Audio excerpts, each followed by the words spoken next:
Bienvenidos a TV UNAM. Gracias por compartir con nosotros esta cuarta emisión del ciclo especial Observatorio Cultural, en donde especialistas, a través del intercambio de conocimientos, darán respuesta a distintas interrogantes sobre nuestro ámbito cultural. Esta vez partiremos de la pregunta: ¿qué son los derechos culturales? Para dar respuestas hará un recuento de los acuerdos internacionales que en los últimos años han promovido el acceso a la cultura. Se analizará a fondo la legislación vigente en México respecto a este tema, así como el impacto de los derechos culturales en la construcción democrática, sin dejar de lado el aspecto de la multiculturalidad y el reto que implica garantizar el derecho a la cultura. Nos acompañan en este programa Gabriela Jáuregui, escritora y traductora; Jorge Linares, investigador y académico de la Universidad Autónoma de la Ciudad de México; Yasnaya Elena Aguilar, lingüista y escritora mije; y Wolfi Cottom, antropólogo social e investigador del INA. Veamos la siguiente información antes de dar inicio al análisis de los expertos. Continúe con nosotros.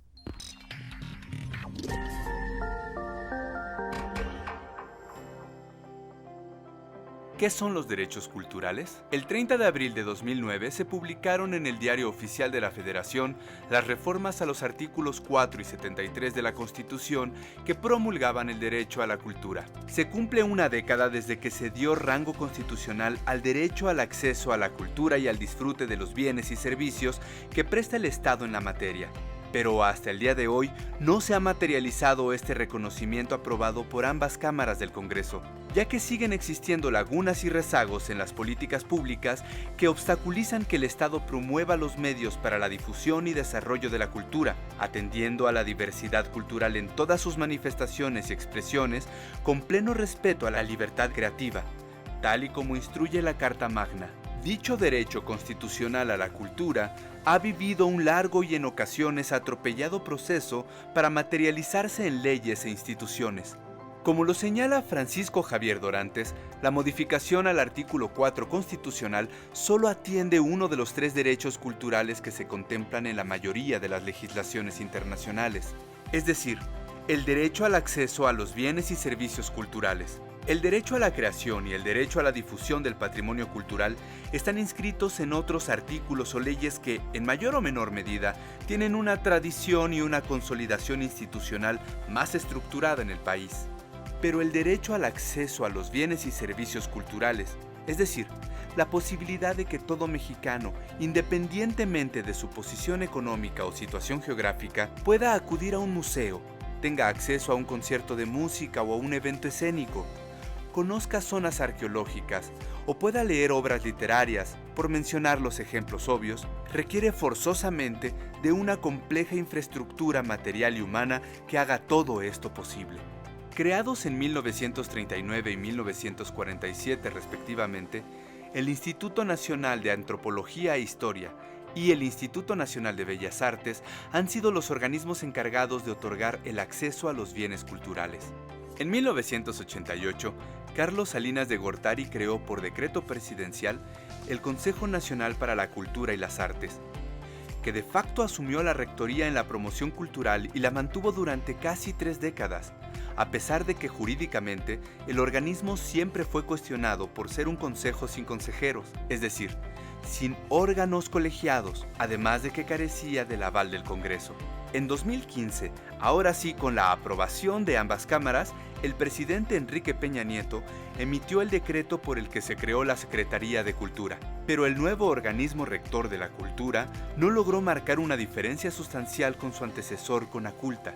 De entrada, tuvo que pasar un año para que el Ejecutivo publicara, el 8 de noviembre de 2016, el reglamento interior de la Secretaría de Cultura, que da facultades al titular del organismo para dirigir y coordinar las políticas de la Secretaría de Cultura, así como establecer las políticas de desarrollo de las entidades paraestatales sectorizadas a dicha Secretaría y conducir la política nacional en materia de cultura.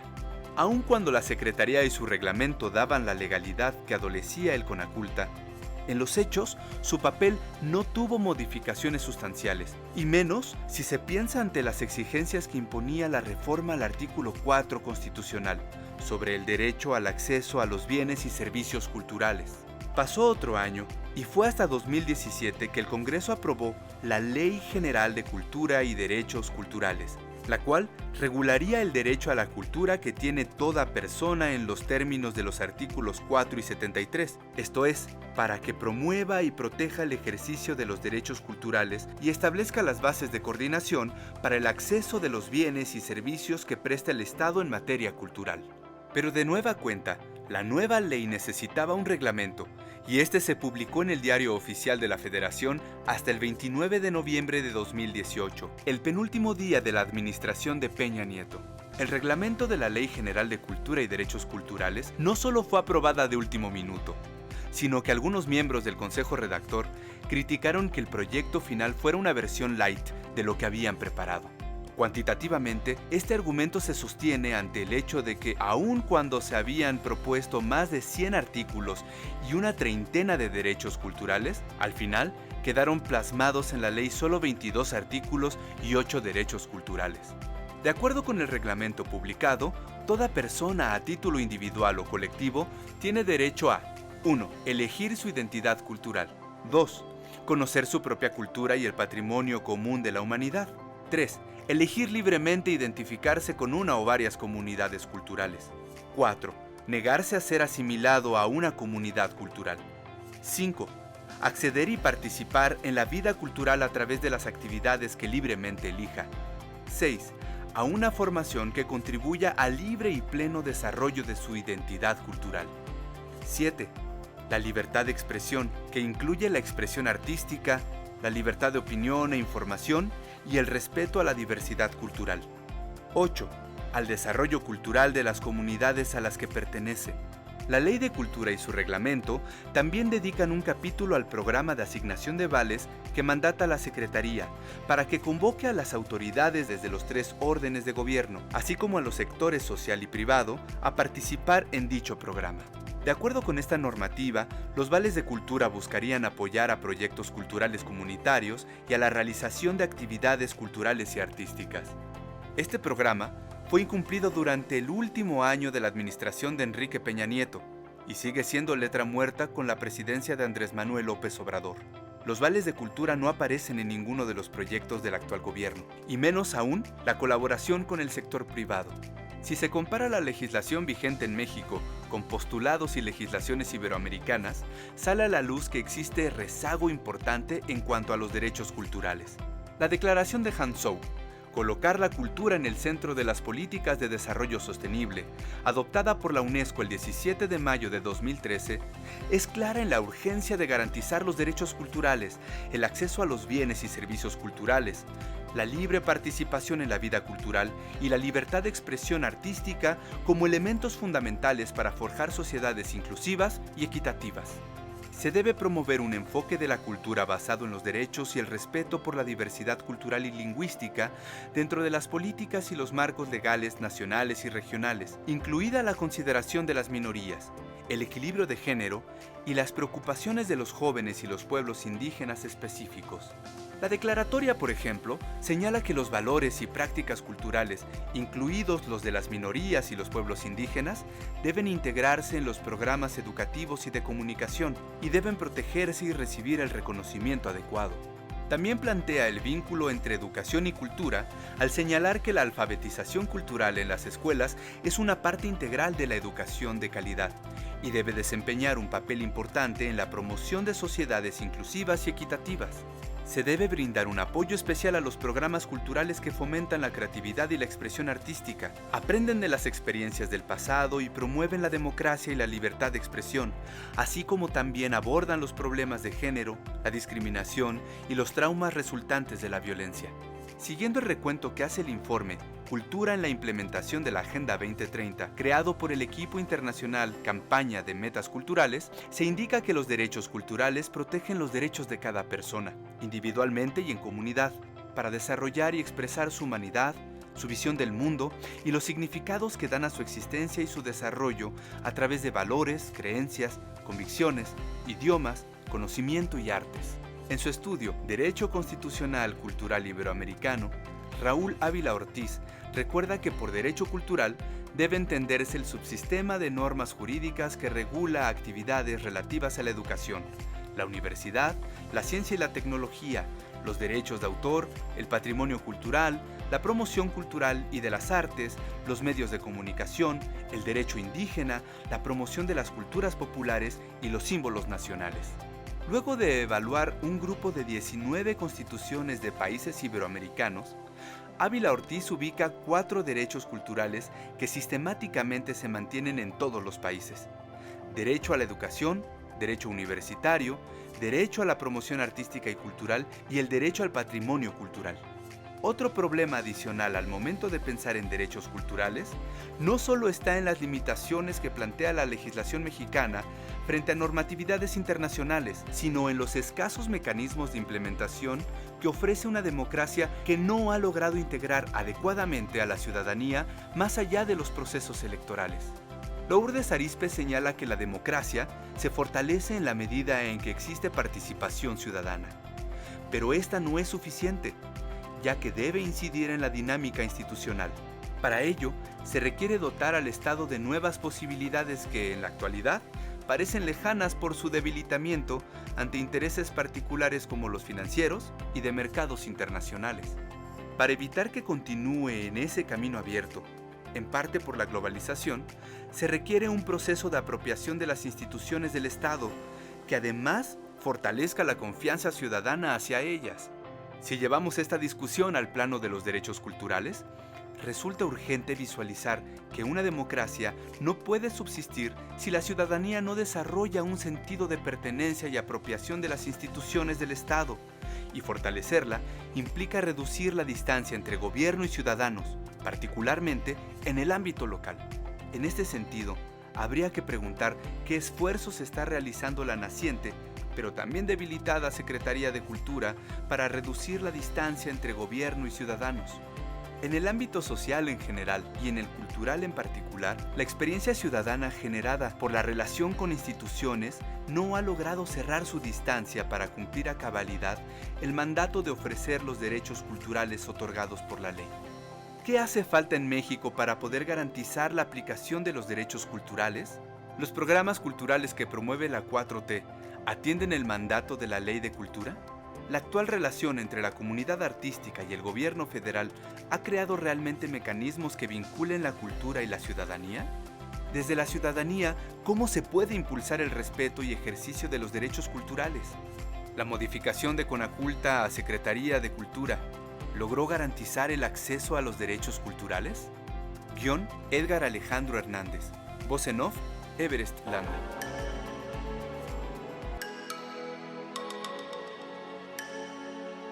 Muy buenas noches y bienvenidas y bienvenidos a Observatorio Cultural. Hoy tengo a 3 invitadas para hablar justamente de este tema de los llamados derechos culturales. A mi derecha está Jorge Linares, que es profesor en la UACM de Filosofía. Después tenemos a Yasnaya Elena Aguilar, lingüista y activista MIGE. Y al final, a mi derecha, tenemos a Wolfi Kotom, que es un especialista justamente en derechos culturales y antropólogo social.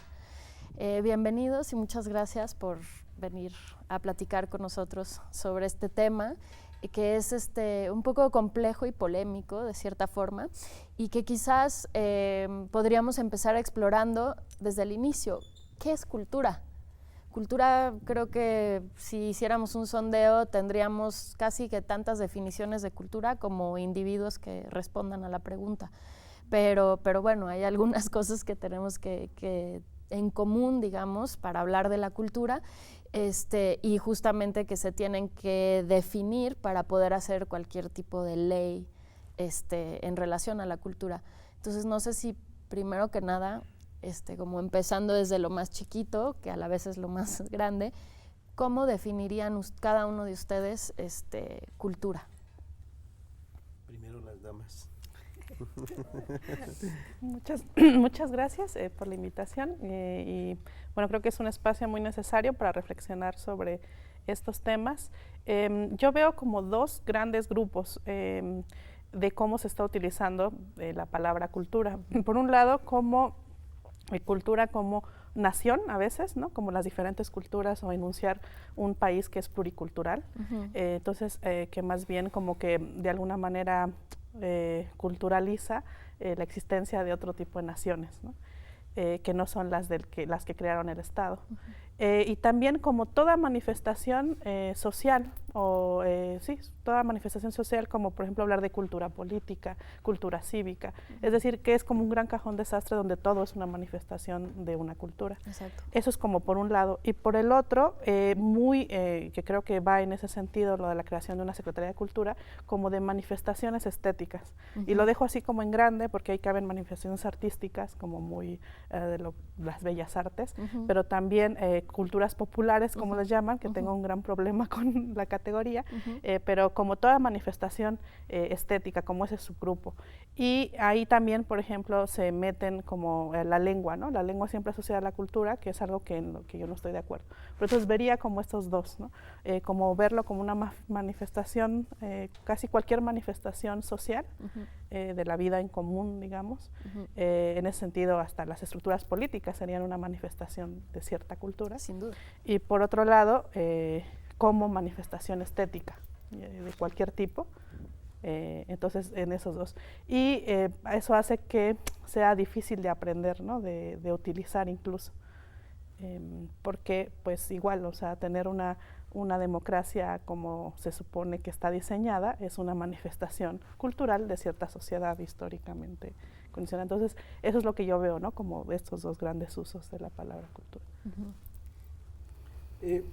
Muy interesante, comparto buena parte de su planteamiento. Yo creo que teórica e históricamente, desde mi punto de vista, hay dos grandes concepciones de la cultura.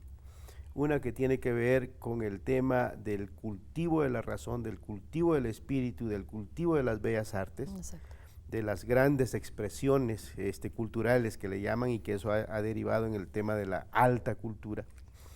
Esa es una de las grandes concepciones de la cultura y que tiene una gran influencia de el racionalismo, de la ilustración.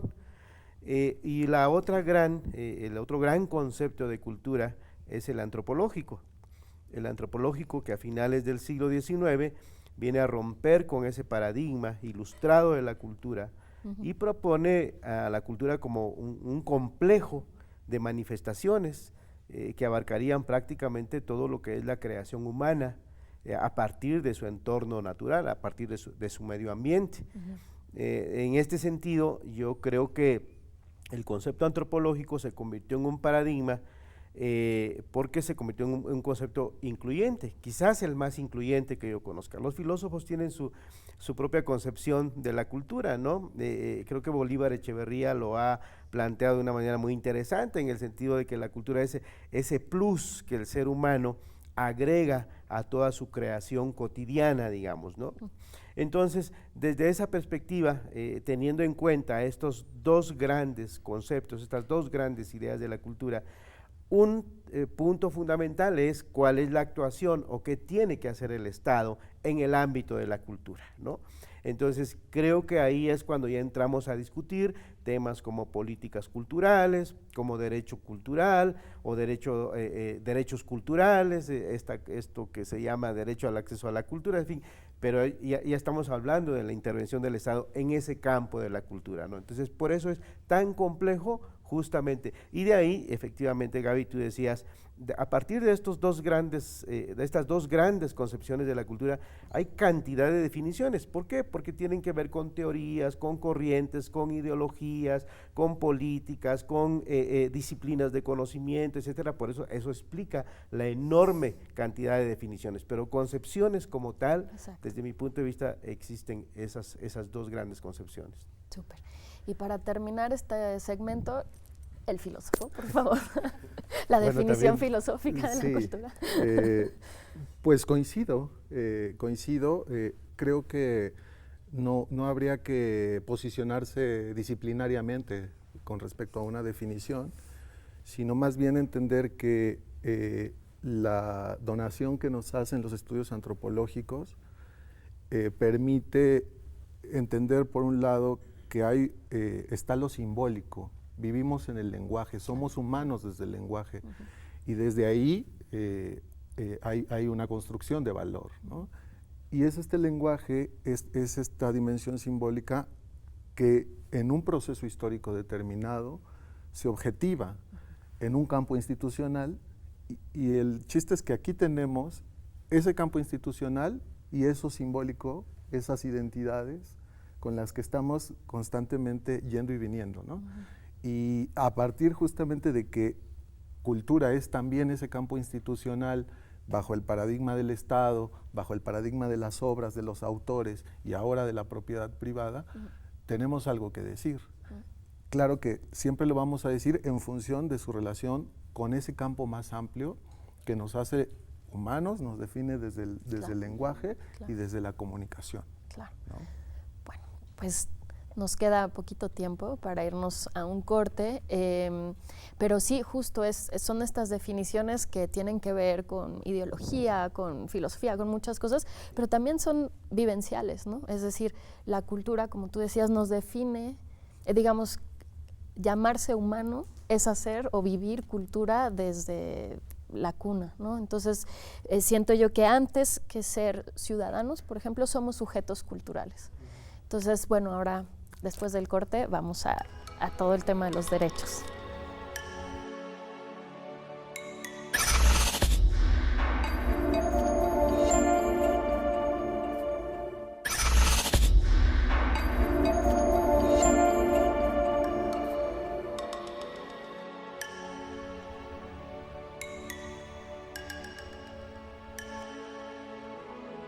Bueno, seguimos, ahora sí ya entramos en el meollo del asunto.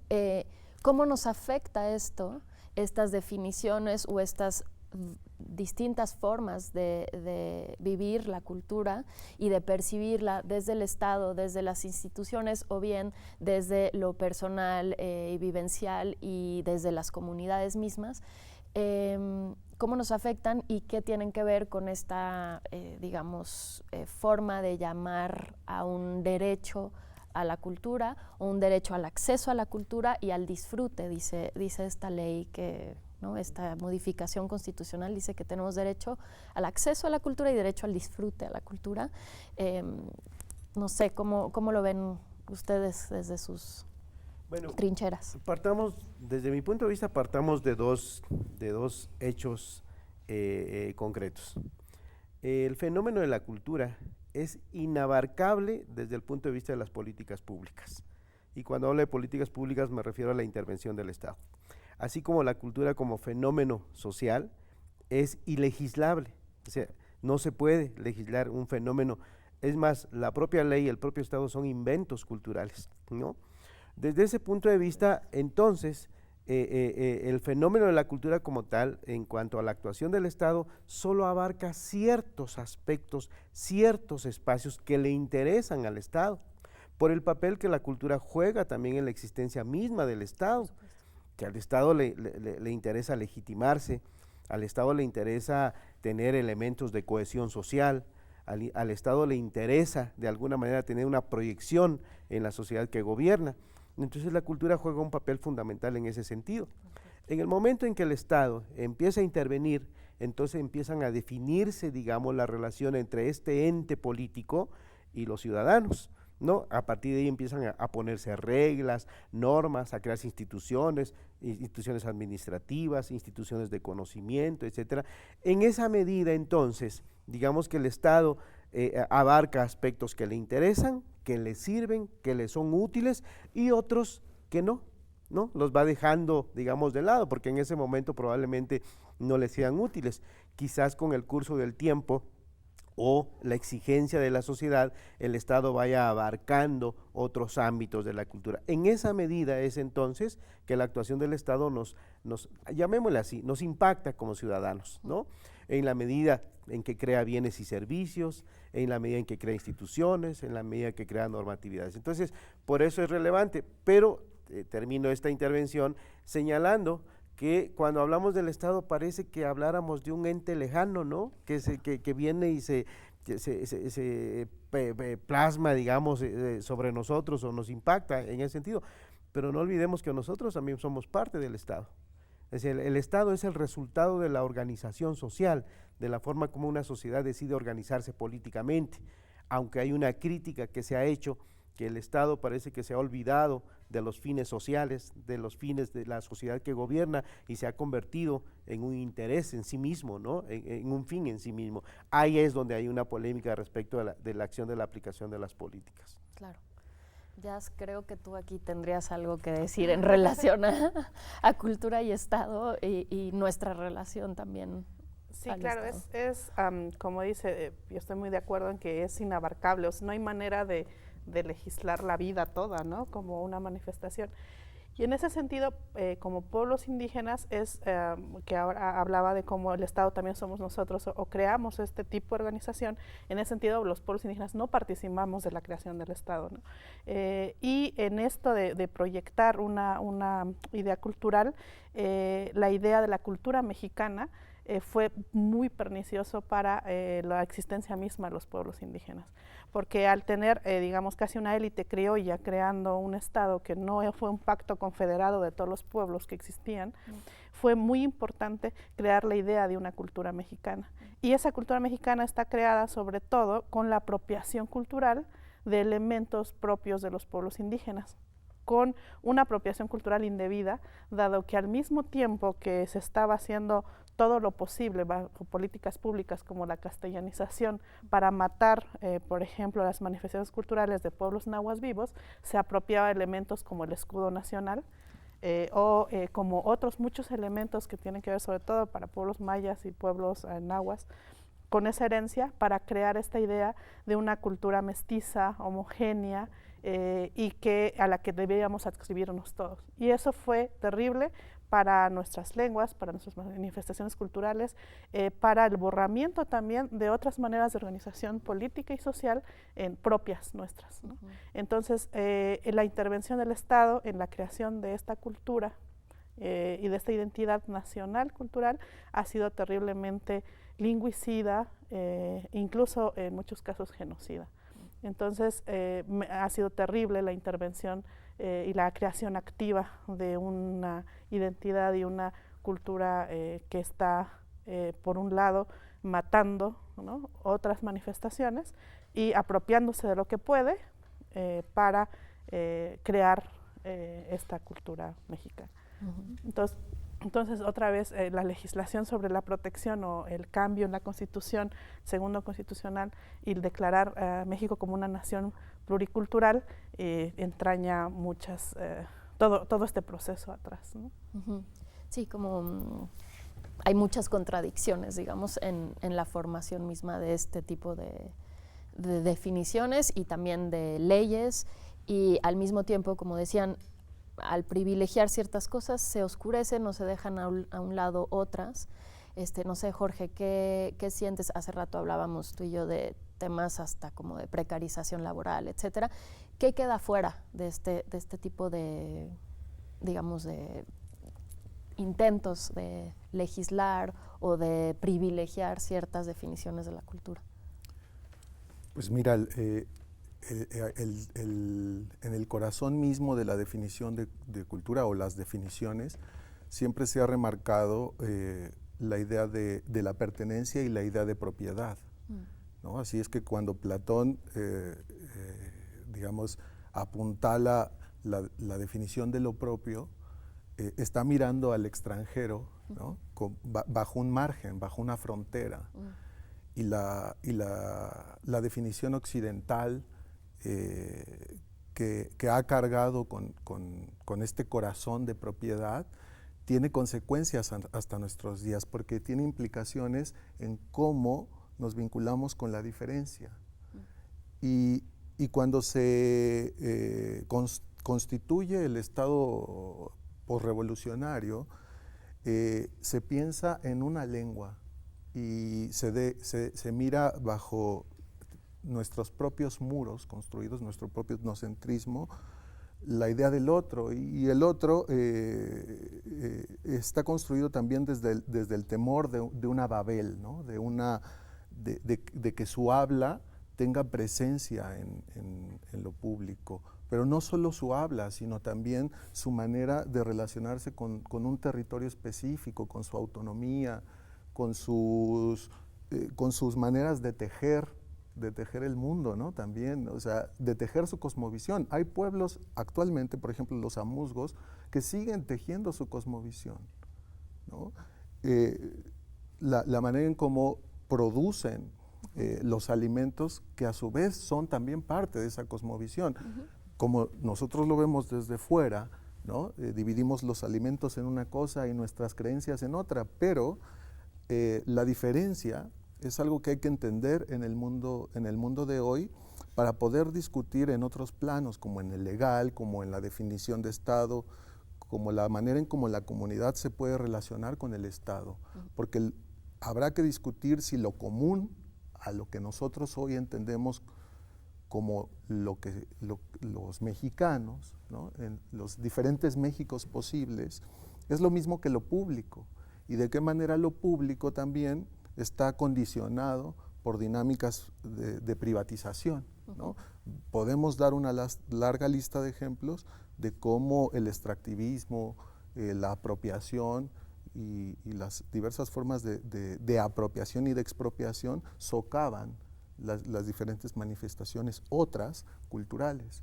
Siempre hay que construir la posibilidad de un derecho a la diferencia, por ejemplo, desde ahí, ¿no? Claro, claro. Y me importa volver, mencionaste territorio y mencionaste comida, digamos, o alimentos. Lengua, sí, como parte digamos, parte de lo que es la cultura. Y quisiera, por ejemplo, que Jasna ya nos platicara un poco justamente del tema de defensa territorial y de pues claro, la palabra cultura viene justamente de cultivar la tierra, ¿no? Como después se vuelve a cultivar el espíritu y todo esto que decíamos en el segmento anterior, pero empieza con la palabra cultivar el terruño, la tierra, y tiene que ver con ese alimento que no solo es espiritual, sino que es muy material. Entonces quisiera si nos puedes hablar un poco de cómo la cultura en las comunidades hoy en día tiene que ver también con una defensa del territorio y cómo justamente la privatización de muchas formas, como que está todo tejido en muchos niveles, no solamente en expresiones estéticas de la cultura, sino hasta en el piso mismo sobre el que caminan las comunidades en México, por ejemplo.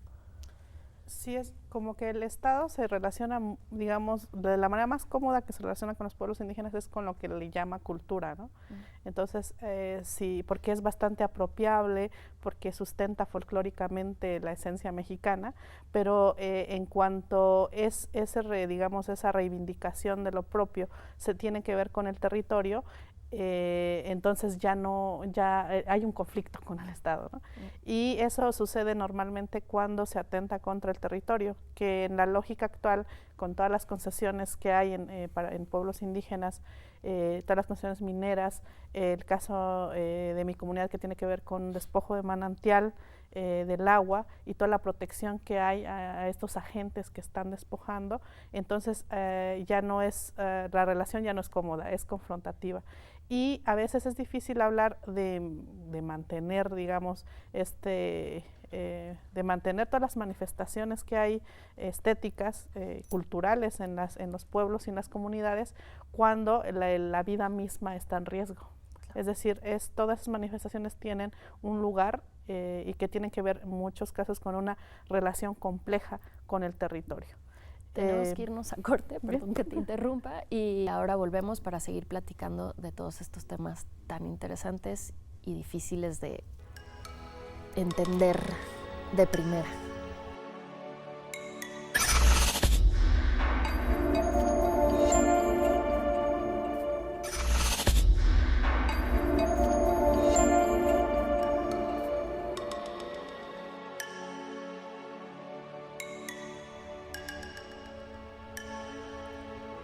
Ya estamos de regreso y bueno, ya este es nuestro último segmento, así es que dentro de toda la polémica habrá que intentar quedarnos con algún tipo de de definición quizás o no, pero justamente es en estas formas, digamos, de pensar la cultura y de vivir la cultura en temas de territorio, de lo que compete a la vida diaria de las comunidades, por ejemplo, que se puede lograr una defensa ante el Estado, justamente. Entonces, como que es un arma ahí que es de doble filo, una especie de bisagra que abre para los dos lados. No sé cómo lo ves tú, Wolfi. Sí, siempre y cuando haya mucha claridad en la sistematización de lo que entendemos por derechos culturales. Hubo una gran polémica a principios de este siglo por la influencia que se tuvo del conocimiento de cambios constitucionales en otros países como España, Uruguay, Guatemala, Colombia, en el cual se llegó a México con el discurso de que había que cambiar la Constitución, puesto que en varios países había cambios constitucionales en donde estaban incluyendo el tema del derecho a la cultura, ¿no? Cuando llega a México, la pregunta elemental, básica fue, ¿derecho a qué cultura? Exacto. ¿No? O sea, ¿para qué lo queremos llevar al ámbito constitucional? Entonces, a partir de ahí se generó una gran polémica y entonces, por lo menos personalmente, yo llegué a plantear que era una falacia eso del derecho a la cultura, porque la cultura es inherente al ser humano. O sea, todo pueblo, toda comunidad, toda sociedad posee una cultura. Exacto. Nos vamos a morir y la cultura seguirá ahí, nacimos y la cultura ya estaba ahí. Entonces no necesitábamos permiso para que el Estado nos diera acceso a una cultura, ¿no? Entonces, si el discurso era que México había sido ya reconocido, en el caso mexicano concretamente, como una nación multicultural, plurilingüe, etcétera, entonces había que partir de esa diversidad cultural y defender derechos culturales de esa diversidad cultural. No derecho al acceso a una cultura, no derecho al acceso a la cultura, porque eso es condición humana. Guillermo Tobar, en las discusiones que teníamos, decíamos, efectivamente, la cultura no es un derecho, la cultura es una condición humana. De ahí derivan derechos específicos. Entonces, el gran desafío, y ahí viene el punto fundamental, el gran desafío es, a partir de esa diversidad cultural, ¿cuántos derechos culturales tenemos claramente establecidos? ¿Y por qué digo cuántos derechos culturales?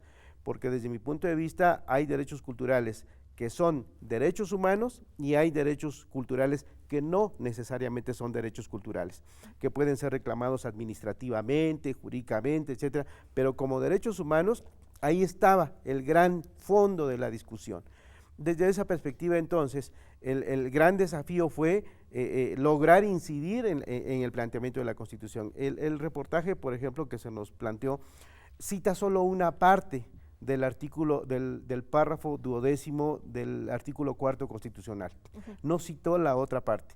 La otra parte es fundamental, es toral, porque habla justamente del derecho a ejercer los derechos culturales, ¿no? Y entonces, ese es el punto fundamental, porque eso del derecho a la cultura ha sido muy difícil definirlo, no así los derechos culturales. Y los grandes avances que ha habido entonces es tratar de elaborar catálogos de derechos culturales que constituyen derechos humanos.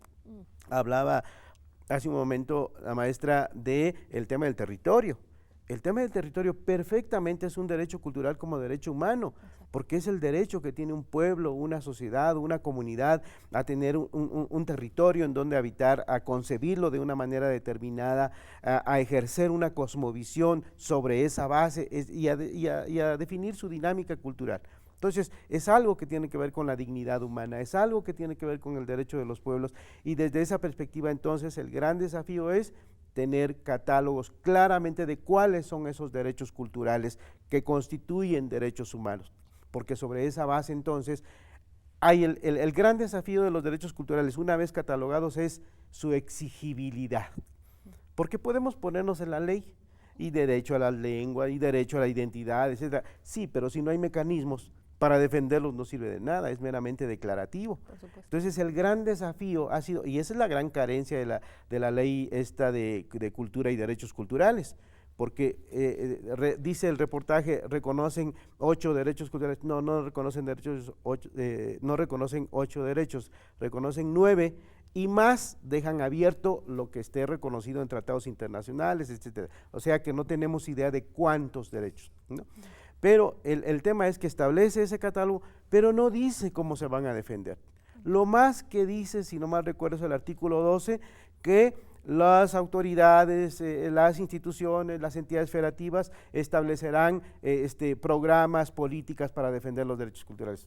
O sea, no dice nada. Entonces el gran desafío es la exigibilidad, la claridad de cuáles son esos derechos humanos y los mecanismos para su defensa, para su exigencia. Ahí está el punto fundamental desde mi punto de vista. Creo que digamos, los marcos de las puertas son el trabajo legislativo, el trabajo legal. Creo que la puerta pero estas puertas están cerradas. Necesitamos el procedimiento de la exigibilidad, de la justiciabilidad, para que esas puertas se abran. Solo que las manos que empujan esas llaves y abren esas puertas, pues es la sociedad civil. O sea, la sociedad civil tiene que aprovechar la inercia social, demandar y trabajar de manera directa con los procesos legislativos para empoderar su propia fuerza. Yo con eso me quedaría de los comentarios. Sí. Y ya tú cómo sientes, por ejemplo, perteneciendo a una comunidad que de cierta forma ha padecido muchas de estas, padece en ciertas formas la legislación, que en otras pues se rige por comunalidad y por otras formas de implementar, digamos, leyes en su propia comunidad.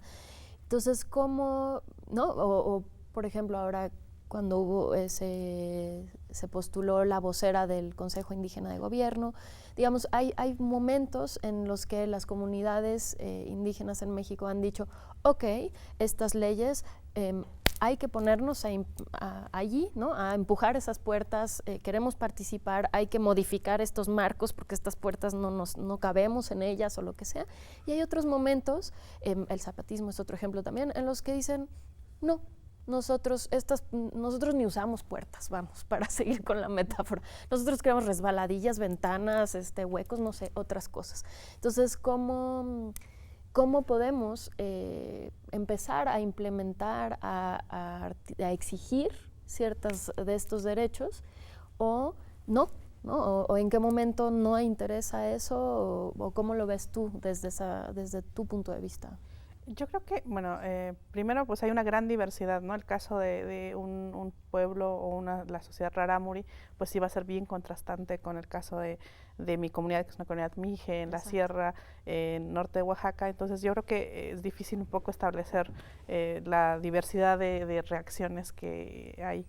Pero a mí me preocupa un poco, yo creo que el marco legal puede ser un instrumento, es decir, en el momento que tú tienes una minera que está ahí en tu territorio, que está contaminando el agua, pues vas a usar el marco legal existente para poder defenderte y es estratégico.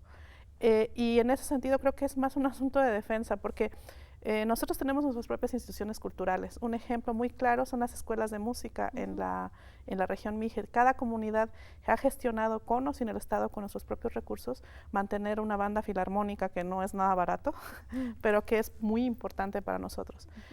Cuando hay apoyo del Estado a ese tipo de iniciativas, de dotación de instrumentos, etcétera, entras en un mecanismo institucional que controla eso también. Entonces, puede ser, hay que ver en qué momento es estratégico y cuándo no. Nosotros tenemos un comité de los danzantes, por ejemplo. Este comité gestiona comunitariamente las manifestaciones de las danzas. Está el comité de la banda filarmónica, que gratuitamente gestiona el funcionamiento de la música, que es muy importante. Pero, ¿qué sucede cuando hay una apropiación de estos elementos o cuando se mercantiliza y el Estado apoya la mercantilización, cuando hay plagios de textiles? Es decir, yo creo que estratégicamente puede ser un asunto más bien como de defensa, pero eso, no hemos necesitado el Estado para seguir con nuestras manifestaciones estéticas, y hay instituciones para eso también. Y más bien es como déjenos de atacar o déjenos de expoliar también, y el principal apropiador cultural dividido en México es el Estado. Entonces es como deja de hacer eso, ¿no? Y ya de lo demás nos encargamos aquí. Pero también, por lo menos de lo que veo, casi todas nuestras manifestaciones se ven no como alta cultura o bellas artes, está en culturas populares, lo que sea que eso signifique. Claro. Entonces mucha parte del acceso a poder ir a un museo es como del acceso a un tipo de cultura determinado, que no va a ser nuestro, porque en el nuestro todo mundo, para poder recrear la música, para poder recrear la fiesta, no hay acceso, porque la fiesta es por definición comunal, en donde se dan estas manifestaciones. Entonces, acceso a una fiesta, pues ¿cómo lo legislas? Pero acceso al museo tal vez sí. Y no sé si a todos nos interesa eso necesariamente, ¿no? Porque el gran desafío con relación, no solo a los pueblos indígenas, yo insisto en que la diversidad es la diversidad. O sea, porque hay pueblos indígenas, hay minorías afro, hay minorías incluso libanesas, asiáticas, que forman parte de nuestro país, ¿no? Gitanos, etcétera.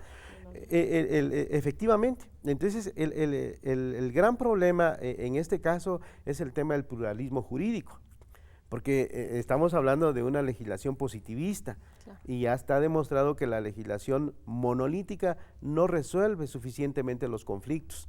Entonces, en el caso de los derechos y cultura indígenas, por ejemplo, implica necesariamente el reconocimiento de un sistema jurídico propio, de un sistema jurídico consuetudinario, que además es diverso, no es exactamente el mismo en todos lados, ¿no? Entonces, ahí hay un gran problema, y que también esto tiene que ver con la relación con el Estado, con el gobierno en todos sus órdenes, estatal, municipal, federal, que es el asunto de que en estos casos la cultura está vinculado a otros problemas estructurales, ¿no? Al tema económico, al tema de la infraestructura, al tema del desarrollo, etcétera, y por eso hace tanto daño, digamos, esta era de los megaproyectos, ¿no? Porque está impactando justamente esas formas de convivencia, y justo ahí es donde está el tema, el gran desafío de la exigibilidad de los derechos culturales. Si esto no lo tenemos suficientemente claro, no podremos echar a andar mecanismos para defenderlo.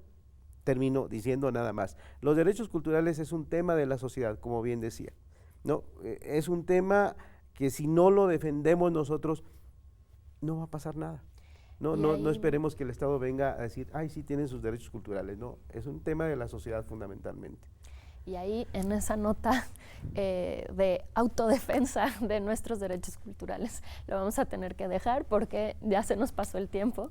Así es que muchas gracias por participar en este debate sobre la cultura, y gracias por escucharnos aquí en Observatorio. Buenas noches.